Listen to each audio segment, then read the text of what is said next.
Can you send your child to summer camp? Should you send your child to summer camp?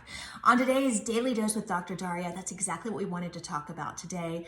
I'm a mom, and so I'm having to deal with these same questions for my own children. So I wanted to give you some questions to think about and then also propose a slightly different alternative that may help you this summer. So first of all, say you have a child that's just dying to go to camp right now. I want you to ask yourself a couple of questions. One is, what's the age of your child? Are they old enough to maintain the 4 Ds that I talked about in another video just the other day? Go watch that. The density, distance, duration, degree of activity. That will help. If they're not old enough to maintain those themselves, like my 3-year-old, they have no concept of personal space. Summer camp, really not a good idea for that age. Number 2, is it camp indoors, which is higher risk, or is it outdoors, which is lower risk?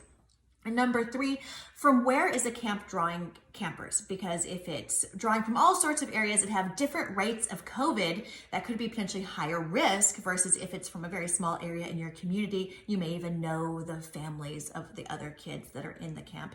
That's potentially a lower risk.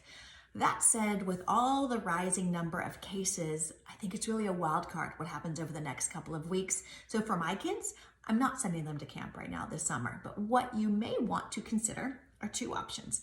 One, if there are specific activities that your kids want to do, see if you can do it virtually. There are sites like OutSchool and other places that they can do some activities virtually, and that's one safer option. But another you may want to consider is called quarantine pods.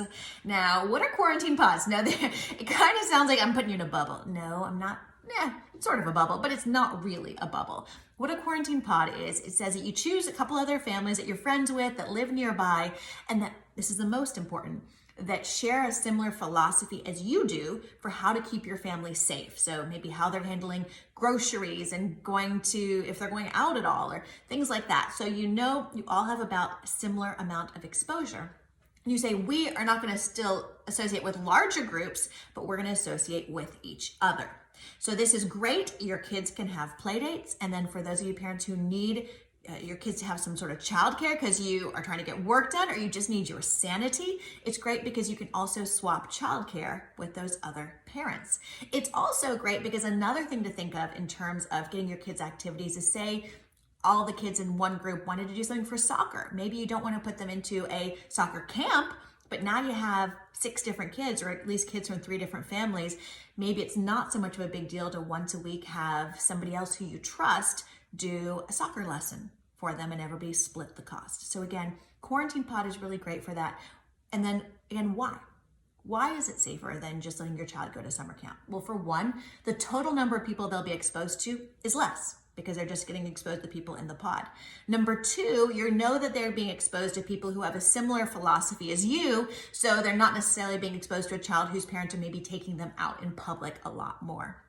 Number 3, and this is really important, is that since you are in this small circle, if one person in this small circle finds out that they got exposed to someone with COVID, you're going to know about it. Make an agreement that you will tell each other of any potential exposures. That way you're going to know about that way sooner than you would, say, if your child's at camp and one of the 20 kids they interact with, maybe they had an exposure. You'd never find out about that. This way, if it happens in the pod, there's an exposure, you can be aware of it, and you can take the appropriate steps to protect your family.